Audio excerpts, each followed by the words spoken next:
Polishing wood furniture has always been a pain because the sofa has different parts, each of which needs to be cleaned in a different way. In this article, you will be taught how to clean the wood of your sofa. Polishing wooden furniture. How to clean the wood of the royal sofa.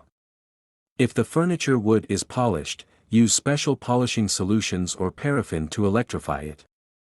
It should be noted that the use of paraffin for wooden items is recommended twice a year. Paraffin covers the scratches of the wood well and makes it smooth and shiny like the first day.